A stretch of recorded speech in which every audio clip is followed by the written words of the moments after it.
Good morning class. आज हम लोग नई unit number 2 arenes and aromaticity के बारे में पढ़ेंगे। पहले आज हम एरोमेटिसिटी स्टार्ट करेंगे, एरीन्स को हम नेक्स्ट टर्न पे देखेंगे। इसमें जो इनिशियल है वो है आपका नोमेनक्लेचर के बारे में दिया हुआ है एरीन्स का। जैसे अगर मैं आपको एक्सप्लेन करके दिखाऊं यहाँ पे, तो यहाँ पे जैसे ये बेंजीन है, इसके ऊपर मिथाइल ग्रुप है, इसका नोमेनक्लेचर जैसे इसको टोल्विन भी बोलते हैं, मिथाइल बेंजीन भी बोलते हैं। ठीक है, आप अलग अलग जो नोमेनक्लेचर हैं एरीन्स का वो देख सकते हैं। ठीक है, और इसमें दो टाइप के, एक बेंजीनॉइड और एक नॉन बेंजीनॉइड। बेंजीनॉइड वो होंगे जिसमें बेंजीन रिंग होगी और एरोमेटिक भी होंगे। ठीक है, और जो नॉन बेंजीनॉइड होंगे वो उसमें बेंजीन रिंग हो ना हो, कोई ज़रूरी नहीं है कि उसमें बेंजीन रिंग होगी। ठीक है, और पर वो एरोमेटिक होंगे। अब ये एरोमेटिक क्या है वो आगे हम अगला टॉपिक अपना एरोमेटिसिटी है उसको डिटेल में बताएंगे। तो एक बार के लिए आपको यही याद रखना है कि जो आपकी जिसमें बेंजीन रिंग है वो आपके बेंजीनॉइड और जिसमें नहीं है वो नॉन बेंजीनॉइड। एरोमेटिक दोनों होते हैं। ठीक है, तो बेंजीन की रिप्रेजेंटेशन आपको पता है, ये होती है। इसको आप एक दूसरे तरीके से भी लिख सकते हो। इसके जो स्ट्रक्चर हैं हम पढ़ चुके हैं, एक ये होता है, एक कुछ ऐसा होता है। ये दो स्ट्रक्चर हैं बेंजीन के। ठीक है, अब इसके डेरिवेटिव्स हैं। डेरिवेटिव्स में देखो, जैसे यहाँ पे लिख रखा है, ये एरीन्स, ये बेंजीन है, ये एरोमेटिक भी है और इसका स्ट्रक्चर भी दिया हुआ है। इसके अलावा जो भी ग्रुप लगे होंगे, जैसे 1 पे मिथाइल लगा हुआ है, ये क्या होंगी, इसकी साइड चेन्स होंगी। ठीक है, इसको बोलेंगे हम लोग न्यूक्लियस और ये क्या होगी हमारी साइड चेन।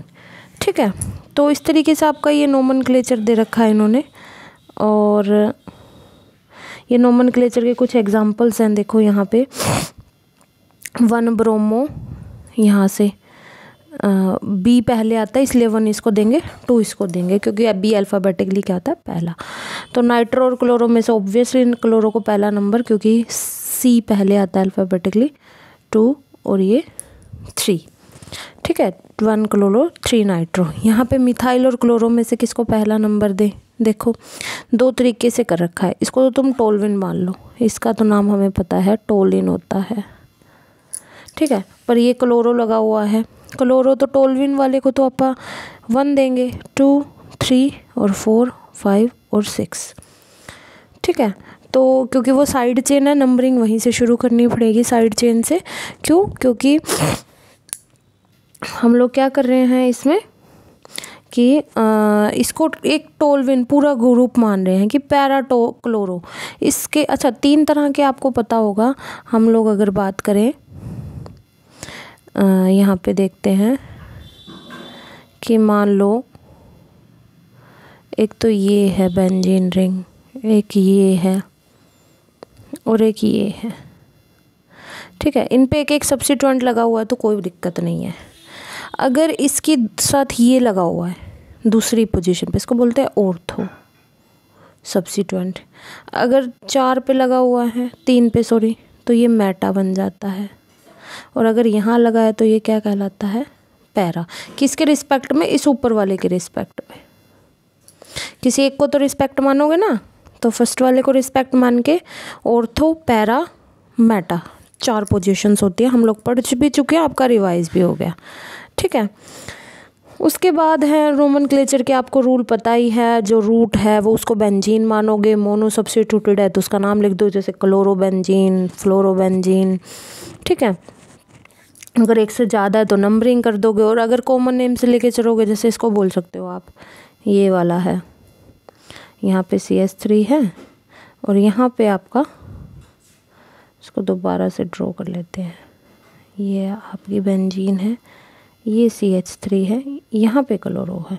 तो हमें पता है पैरा पोजीशन पे, इसके रिस्पेक्ट में कौन सी पोजीशन है, पैरा। पैरा को P से लिखो, पैरा क्लोरो टोलिन, ये इसका नाम हो जाएगा। ठीक है, तो इस तरीके से आप नोमेनक्लेचर वाला जो भी है, जितने भी हैं, एक से ज़्यादा सब्स्टिट्यूएंट भी आप घर पे इसकी क्या कर सकते हो, प्रैक्टिस कर सकते हो। सारे आपको करवाए हुए हैं, इसीलिए पहले नोमेनक्लेचर करवा रखा है। उसके बाद इसमें जो नेक्स्ट टॉपिक आता है, बेंजीन का स्ट्रक्चर आपके सिलेबस में पहले आ चुका है तो अब नहीं है, वो आपको नहीं पढ़ना है। उसके बाद आपको अगला टॉपिक सीधा स्टार्ट करना है, पेज नंबर 12 पे है एरोमेटिसिटी। ठीक है, एरोमेटिक्स जो वर्ड आया है, वैसे एरोमा, एरोमेटिक का नाम होता है एरोमा, ये वर्ड आया है एरोमा से। एरोमा का मतलब होता है जैसे हम कहते हैं ना खुशबू, अरोमा, स्मेल, जो भी है इसकी, स्मेल तो नहीं बोलेंगे सॉरी, खुशबू। जो कई कंपाउंड होता है ऑर्गेनिक जिसमें एक अपनी वो होती है फ्रेगनेंस, तो वो अरोमा जो है उसका हर एक सब्सटेंस का, ये वहाँ से वर्ड आया है। तो आपको पता है कि जैसे बेंजीन होती है, ठीक है, बेंजीन जो है बहुत ज़्यादा स्टेबल है, तो इसकी ये जो अनयूजुअल स्टेबिलिटी है वो डिफाइन करी जाती है एरोमेटिसिटी से, कि ठीक है 3 बॉन्ड हैं इसमें और तीनों एक दूसरे के साथ कॉन्जुगेटेड है, अनसैचुरेटेड है, बट अनसैचुरेटेड के अलावा इसमें क्या प्रॉपर्टी होती है, ये एरोमेटिक होता है। अब जी हमें कैसे पता लगेगा ये एरोमेटिक है, उसके लिए कुछ क्राइटेरिया है। क्या क्राइटेरिया है उसके लिए? कुछ क्राइटेरिया है। उसके लिए सबसे पहला रूल बनाया है हक्कल ने, हक्कल रूल ऑफ एरोमेटिसिटी। वो क्या बोलता है कि इसको 4n+2 पाई रूल्स भी बोलते हैं, 4n+2 का भी बताएंगे आपको कैसा रहता है। इसके लिए सबसे पहले कौन से कंपाउंड को आप एरोमेटिक कह सकते हो, उनके लिए सबसे पहली रिक्वायरमेंट है स्ट्रक्चर प्लेनर होना चाहिए। कैसा होना चाहिए? प्लेनर होना चाहिए। दूसरी बात साइक्लिक होना चाहिए। देखो ये बेंजीन का एग्जांपल आप हर जगह फिट कर सकते हो, प्लेनर है, ये एक प्लेन में है, ठीक है। पाई इलेक्ट्रॉन क्लाउड क्या है, सारे के सारे 6 के 6 एटम कैसे हैं, प्लेन में है। साइक्लिक है पूरा मॉलिक्यूल, ठीक है। अब जो थर्ड बात आती है वो होती है 4n+2 पाई। 4n+2 पाई का मतलब है कि यहाँ पे आप n की वैल्यू 0, 1, 2, 3, 4 कुछ भी पुट कर सकते हो, ठीक है। मान लो मैंने n की वैल्यू पुट कर दी 0, तो जो 4n+2 में 0 लिखोगे तो कितने पाई इलेक्ट्रॉन आ गए? 2 पाई।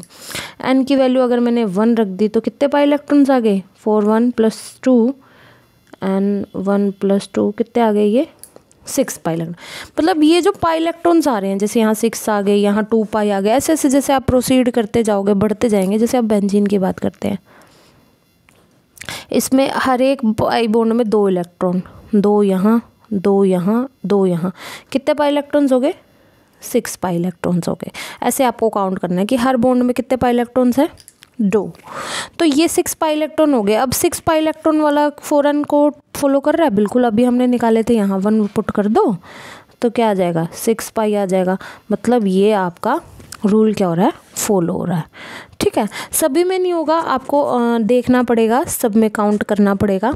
आप जैसे इसको देखोगे वैसे वैसे आप वैल्यू पुट करके, अगर नहीं हो रहा तो वो एरोमेटिक नहीं है, उसकी स्ट्रेस नहीं लेना कि जी 4n+2 तो नहीं आ रहा। अगर नहीं आ रहा, इन तीनों में से अगर कोई भी कंडीशन फुलफिल नहीं हो रही है, तीनों में से कोई भी कंडीशन अगर फुलफिल नहीं है, साइक्लिक नहीं है, प्लेनर नहीं है, ये पाई इलेक्ट्रॉन्स नहीं है, तो आप उसको एरोमेटिक नहीं बोलोगे, ठीक है। एग्जाम्पल में बेंजीन है सबसे सही,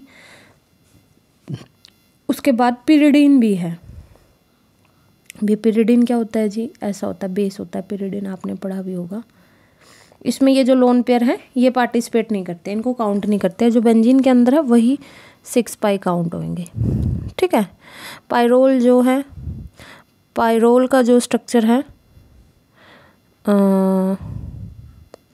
पाइरोल का स्ट्रक्चर कुछ ऐसा होता है, आपके बुक में दिया हुआ। इसमें ये जो नाइट्रोजन के लोन पेयर है वो काउंट होते हैं, इसलिए यहाँ पे 6 पाई बन जाता है। क्यों काउंट होते हैं? क्योंकि जो पिरिडिन है उसमें तो ऑलरेडी 6 पाई इलेक्ट्रॉन है, डिलोकलाइजेशन हो रही है, लोन पेयर की ज़रूरत ही नहीं है उसको। यहाँ पे इसके लोन पेयर पार्टिसिपेट करते हैं कॉन्जुगेशन में, ठीक है। पूरा एक चैप्टर है हेट्रोसाइक्लिक के अंदर, हम डिटेल में पढ़ेंगे कब कैसे किसकी एरोमेटिसिटी है। आपको बस इतना याद रखना है कि ये इसके एग्जाम्पल्स हैं। एरोमेटिक आयंस, आयंस में तो आपको पता ही है, कटायन भी हो सकते हैं और अनायन भी हो सकते हैं। जैसे अगर मैं ये ड्रॉ करूँ, ठीक है, ये नेगेटिव चार्ज लगा दिया मैंने यहाँ पे और 2 बॉन्ड यहाँ है, तो 2 इलेक्ट्रॉन ये, 2 ये, 2 ये, कितने हो गए 6 पाई। 6 पाई वाला तो एरोमेटिक होता है। अब एक अनायन का भी ले लो एग्जांपल, जैसे आपने ये 3 मेंबर्ड रिंग ले ली, यहाँ पे ये पॉजिटिव चार्ज पे तो कोई इलेक्ट्रॉन नहीं है, यहाँ कितने हो गए ये 2 पाई। तो 2 पाई के लिए भी एरोमेटिक है हमारे पास, हमने अभी काउंट किया था। एन की वैल्यू क्या पुट कर दो आप, 0 पुट कर दो, ठीक है। उसके बाद इसने अगला एग्जांपल दे रखा है एनुलीन्स, ठीक है।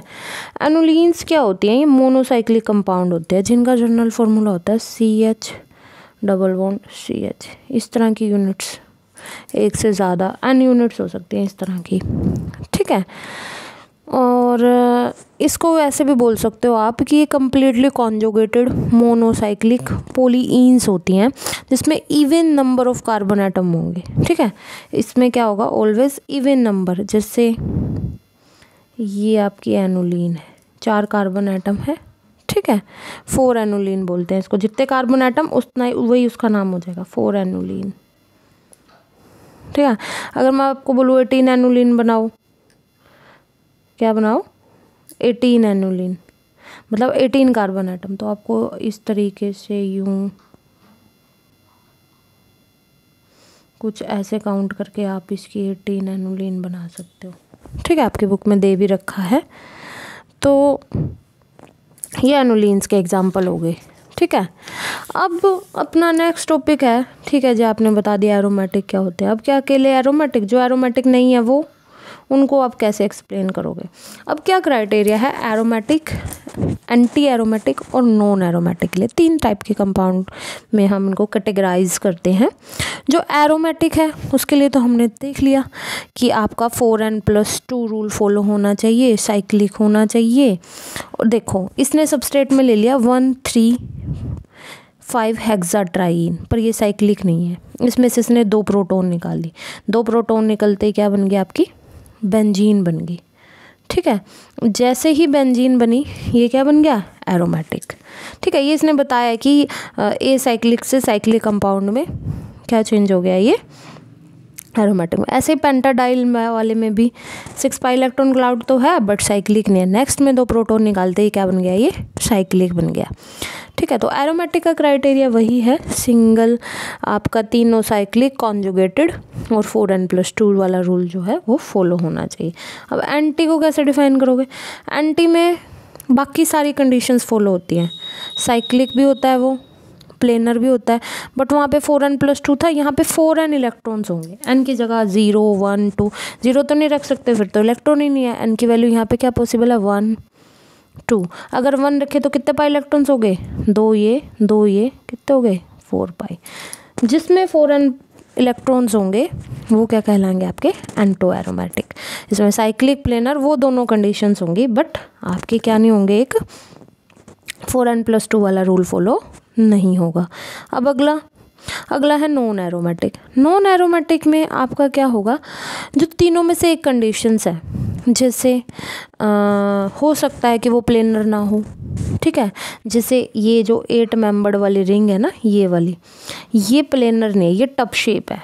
यहाँ पे ये प्लेनर नहीं है तो कॉन्जुगेशन नहीं होगी, कॉन्जुगेशन नहीं होगी तो एरोमेटिक कंपाउंड नहीं होगा, ठीक है। मतलब कि इसकी जो साइक्लिक सिस्टम है, मोस्ट ऑफ द केसेस में कंपाउंड आपका साइक्लिक ही नहीं होता। उसका सबसे बड़ा अच्छा एग्जांपल है ये 8 मेंबर्ड रिंग जो होती है आपकी ऑक्टाटेट्राईन, ये साइक्लिक नहीं होती। इसके स्ट्रक्चर पे कोई एंटी एरोमेटिक बोलता है, आज तक भी बहुत सारी बुक एक्सप्लेन नहीं कर पाई कि एंटी है या नॉन है, क्योंकि इसमें 4n इलेक्ट्रॉन है। देखो गिनो, 4n है, 8 है, n की वैल्यू 2 पुट करो, 4 दूनी 8, बट इसको आप एरोमेटिक नहीं बोल रहे हो ना, एंटी एरोमेटिक बोल रहे हो आप, इसको क्या बोल रहे हो, नॉन एरोमेटिक, क्योंकि इसकी टब शेप होती है, ये टब जैसी शेप है, ठीक है। जिसकी वजह से इसके ये जो पाई इलेक्ट्रॉन क्लाउड्स हैं वो प्लानर नहीं रह पाते, जिसकी वजह से आपका कंपाउंड एरोमेटिक नहीं होता, ठीक है। तो ये नॉन एरोमेटिक, एरोमेटिक और एंटी एरोमेटिक 3 टाइप के कंपाउंड है। तो इसमें आपकी पहली यूनिट कंप्लीट हो जाती है। अपनी जो इसका पहला पार्ट है एरोमेटिसिटी का। नेक्स्ट टाइम पे आप एरीन्स के बारे में पढ़ेंगे, ठीक है। तो आप एरोमेटिसिटी रिवाइज करो, किसी को कोई डाउट हो तो आप नेक्स्ट टर्न पे पूछ सकते हो। इसमें एक डाउट था किसी स्टूडेंट का, मैं वो यहीं ले लेती हूँ ताकि औरों को भी समझ में आ जाए। एक मेथड्स ऑफ प्रिपरेशन है फर्स्ट यूनिट में से एल्कीन में, कि जो 5th मेथड पूछा है किसी स्टूडेंट ने कि वो दोबारा बता दो एल्कीन की मेथड्स ऑफ प्रिपरेशन का। तो उसमें ये जो 5th मेथड है ना, उसमें क्या कह रहा है ये कि pyrolysis of quaternary ammonium salt, जैसे ये N है, जैसे ये N है, यहाँ पे CH3, यहाँ पे CH3, यहाँ पे CH3 और यहाँ पे आपका CH2, CH2 और CH3, कुछ ऐसा कंपाउंड है, ठीक है। आप इसको ऐसे भी लिख सकते हो कि नाइट्रोजन के साथ 3 तो CH3 वाले ग्रुप हैं और एक यहाँ पे CH2, CH2 और CH3। अब ये कह रहे हैं कि कोई बेस ले लो आप, ठीक है। बेस क्या करेगा इसमें, आपका जो बीटा पोजीशन पे इस नाइट्रोजन के यहाँ अल्फ़ा, यहाँ पे तो बीटा बनेगा ही नहीं, तीनों मिथाइल लगे हुए हैं, यहाँ भी मिथाइल है मान लो और यहाँ भी मिथाइल है, ठीक है। यहाँ तो अल्फ़ा ही बनेंगे ये तीनों, बीटा सिर्फ यहाँ है। इस बीटा पोजीशन से ये कह रहा है कि आपका क्या निकल जाएगा, एक प्रोटॉन निकल जाएगा, ठीक है। और यहाँ पे आपका डबल बॉन्ड बन जाएगा और ये बॉन्ड यहाँ से क्या हो जाएगा, ब्रेक हो जाएगा। तो आपको क्या ढूंढना है पूरी रिएक्शन में से, बीटा कार्बन ढूंढना है। बीटा कार्बन का प्रोटॉन निकालो और वहीं पे जो आपका कार्बन है उसके साथ क्या बना दो, डबल बॉन्ड बना दो। तो यहाँ पे अगर मैं प्रोडक्ट की बात करूँ तो प्रोडक्ट बनेगा, नाइट्रोजन के साथ तो वो तीनों निकल गए, वो बॉन्ड ब्रेक हो गया। और यहाँ पे आपका CH3 था, ये CH जहाँ से प्रोटॉन निकला है और उससे अगला क्या था, CH2 जो नाइट्रोजन से अटैच था, ठीक है। तो हर इसका मैकेनिज्म बस यही है कि आपको बीटा पोजीशन से क्या निकालना है, प्रोटॉन निकालना है। OH नेगेटिव बेस आपने ले रखा है और आपका क्या बन जाएगा, सिंपल सा एल्कीन बन जाएगी, ठीक है। पायरोलिसिस इसलिए बोल रहे हैं हीट करते हैं साथ में, बिना हीट के ये रिएक्शन नहीं होती, ठीक है। पायरोलिसिस का मतलब ही हीट होता है। एलिमिनेशन क्यों बोल रहे हैं, क्योंकि प्रोटॉन एलिमिनेट हो गया। तो आज के लिए ही इतना ही। तो आप लोगों को ये रिवाइज़ करना है, एक नोट्स के बेसिस पे भी आपका तैयार हो गया है। अगर आपको एरोमेटिसिटी की डेफिनेशन पूछे तो आप यहाँ से ऐसे अच्छे से बता सकते हो। नेक्स्ट टर्न पे आप अरेंज शुरू करेंगे और आपका टेस्ट कल होगा संडे को। आप लोग असाइनमेंट के वाला जो सेक्शन है आपकी उसके अंदर, ऐप के अंदर, उसमें अपलोड कर देना। मैं क्वेश्चन पेपर आपके ग्रुप में डाल दूँगी कल को। कल मॉर्निंग में 10 o'clock का टाइम रख लेते हैं, सभी इतने तक सभी अपने जो भी रिवीजन वगैरह वो कर लेना, ईमानदारी से देना, ठीक है। Good luck.